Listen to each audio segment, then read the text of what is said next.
Tirik na tirik ang araw dito sa Q Park, Compostela, Cebu. Tubig, may nagtitinda din po ng mga snacks. Hectares pala guys.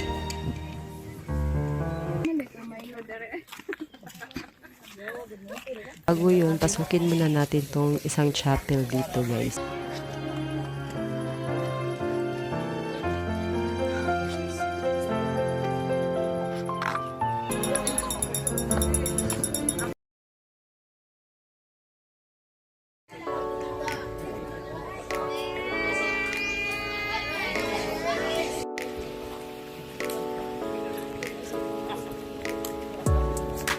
Hey guys, maayong adlaw. Tirik na tirik ang araw dito sa Q Park, Compostela, Cebu. Kararating lang po namin at time check is exactly 2 p.m. in the afternoon. And according to Google forecast is ang weather po ay 31 degrees Celsius. So magdadala lang po tayo ng tubig kapag pumunta dito. At kung wala ka namang dala guys, marami namang nagtitinda. Magbaon lang po ng pera. So ano nga ba ang meron dito sa Q Park? Yan guys, Stations of the Cross. Perfect po ito for Holy Week seasons. So habang ginagawa po itong video na to, ngayong pong araw na to ay Holy Thursday. Usually po hindi po ganun kadami yung tao kapag hindi Holy Week.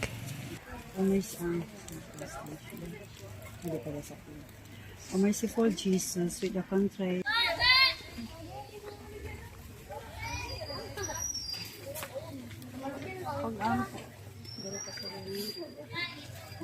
Magbaon lang din po tayo ng lighter para hindi po tayo mahirapan magsindi ng kandila. Hindi lang po 15 Stations of the Cross ang meron dito. Meron din po silang 41 feet Virgin Mary's Monument.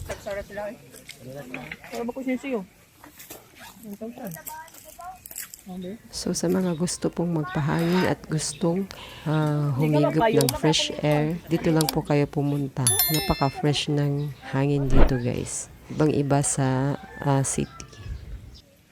Bukod sa tubig, may nagtitinda din po ng mga snacks.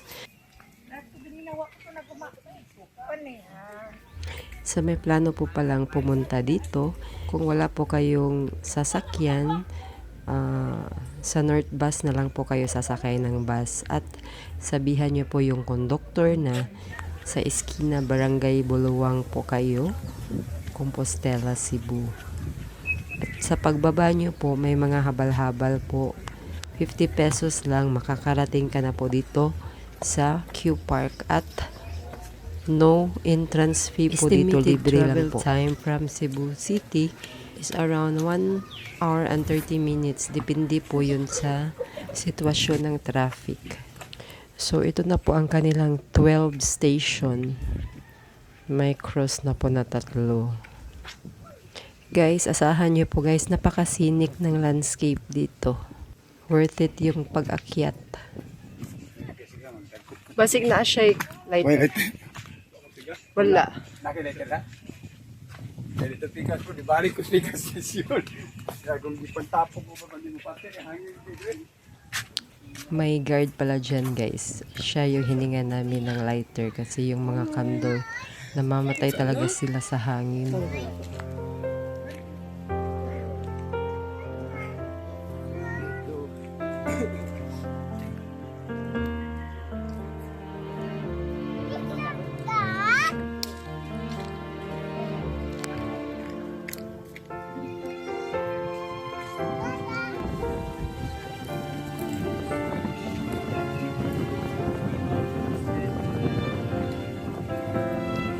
Itong Q Park ay may area na 200 hectares pala guys.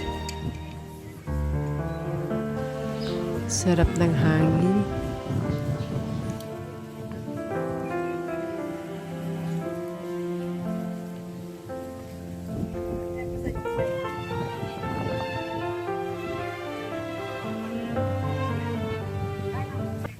So kanina sa 12 station ay paakyat tayo. Ngayon naman, bababa naman tayo para sa 13 station. So kung mapapagod guys, pwede naman magpahinga sa gilid. Yan, maraming mga puno. Napakalamig. Napakalamig dyan guys.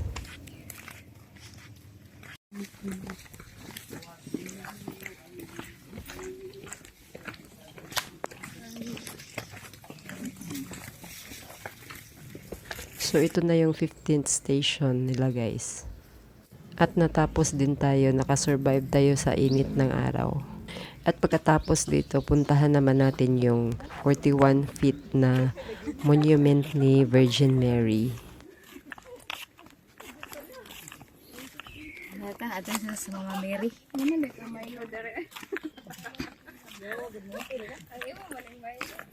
58 ah. Gabi kainit.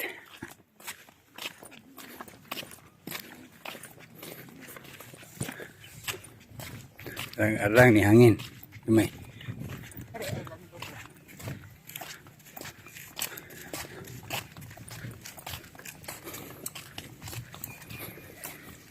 Para YouTube ba na ako?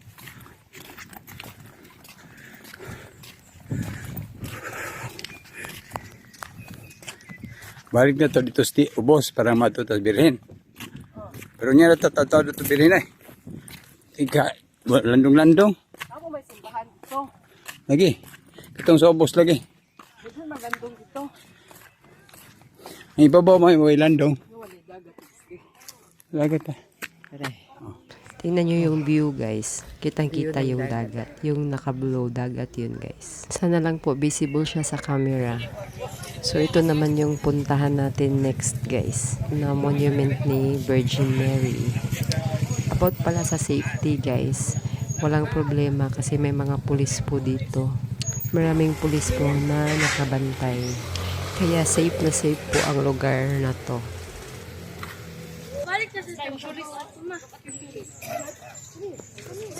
At marami din po silang mga comfort room dito guys, na marami pong tubig kaya napakalinis po at may bidet pa. San ka pa nun? So pupunta tayo dito sa kanilang open chapel guys.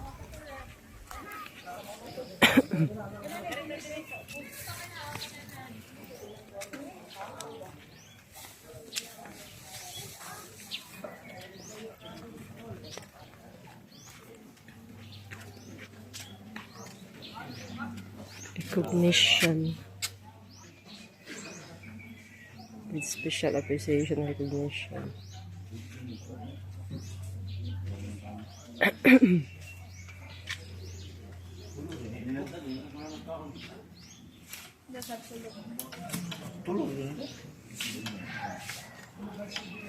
Well maintained siya guys, napakalinis.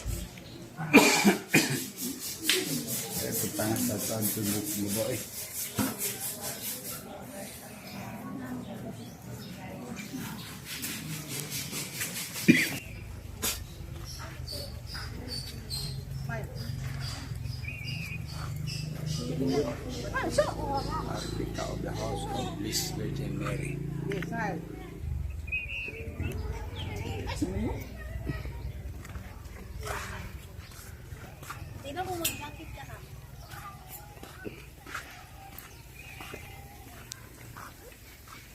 Huwag lang koan. Ano mo? Para buo sa mga tanom, mga grass. Mahali ay. Tino kayo. Sabi na ko kung sa'yo muraga aso-aso. Time check is 3:45 at inihanda na po namin ang aming mga tuhod para umakyat sa 268 steps papunta sa monument ni Virgin Mary.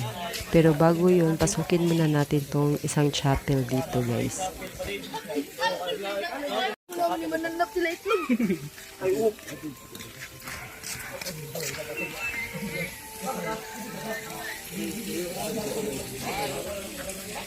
Munta na daw ta pwede bitang sulod.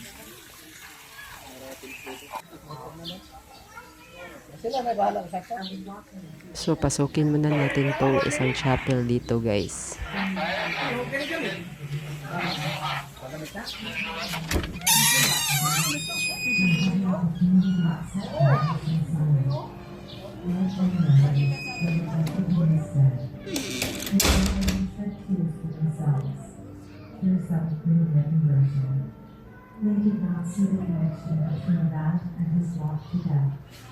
May AC pala dito guys.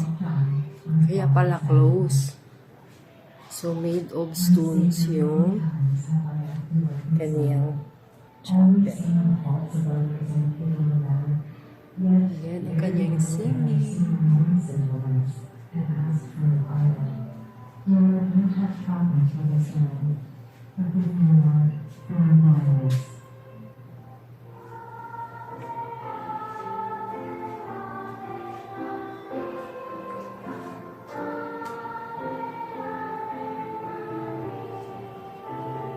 May isang replika ni Virgin Mary.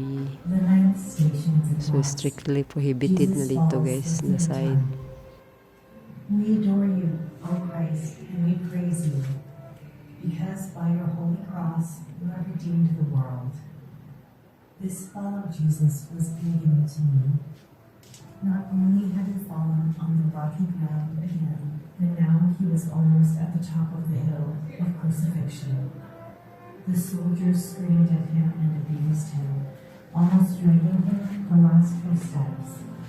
My heart pounded as I imagined. Labas na tayo para makaakyat naman tayo sa monument ni Mother Mary. Ito na guys, aakyat na tayo. Ready na kaya ang mga tuhod?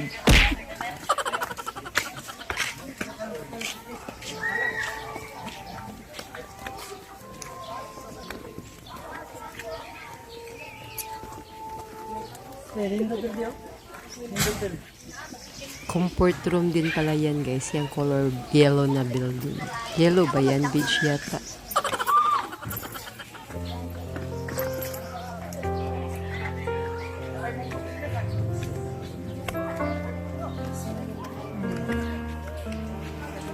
Ano muna?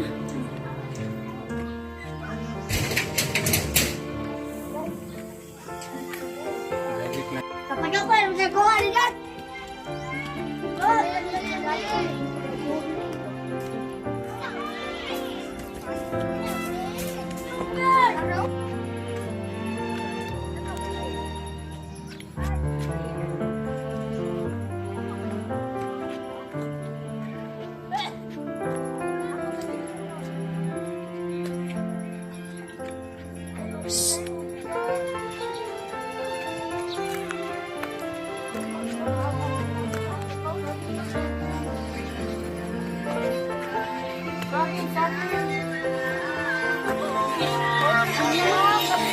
Nagimutok na ba? Sabing init pa. Sabing din.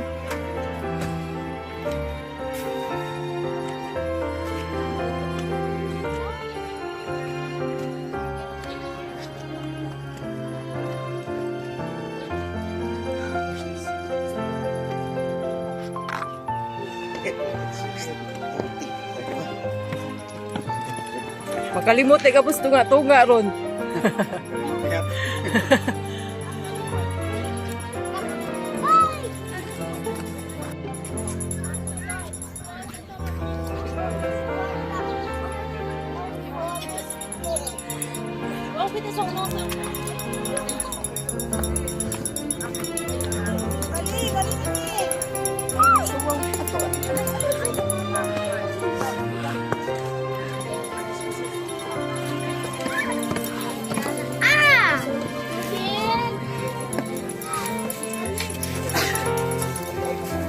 Nakakahingal din pala guys, parang naglilikramo na yung mga tuhod ko pero worth it naman. Ang ganda ng view dito sa taas, oh. Kitang kita yung dagat.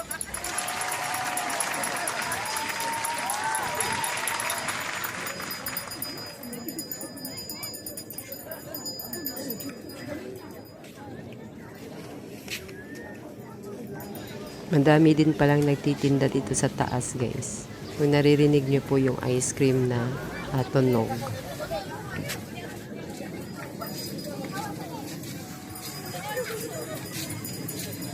Wow, may drone. May parking area din po pala dito. Kung may dala kayong sasakyan, no need na mag-stairs. Diretso na po sa parking area.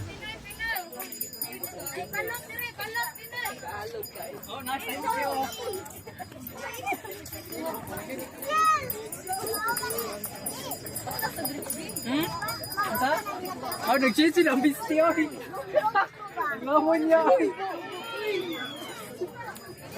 At ito na nga yung 41 feet na monument ni Virgin Mary.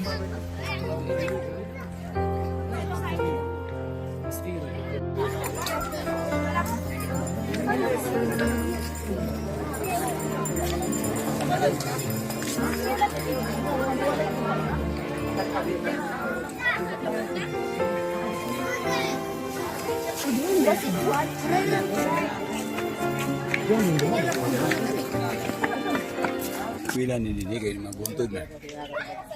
Di baligya dito ko ano? Tempura.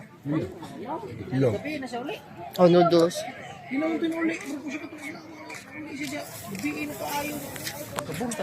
Pwede palang magbaon dito guys kasi may mga cottages na nakalaan.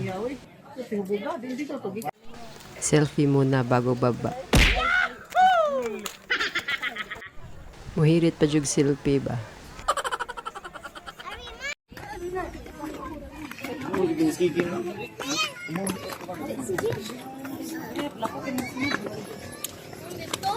Nainsun ba?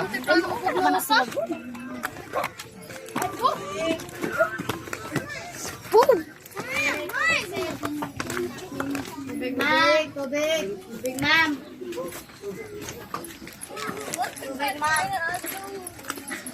Wala ko Don't go down. Kaya! Yes!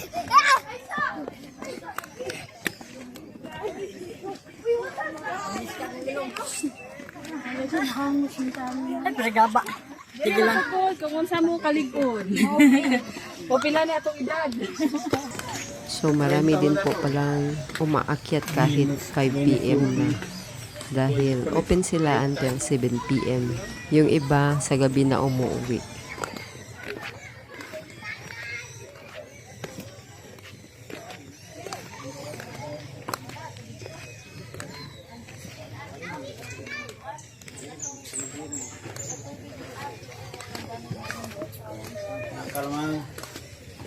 Nangkal, ma'am.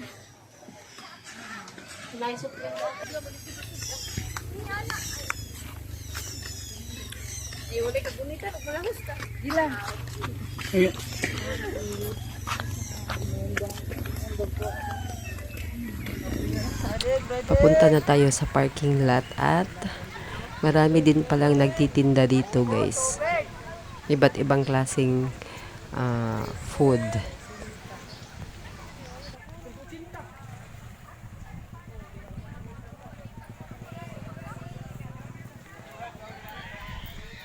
Namu day makan anan diri.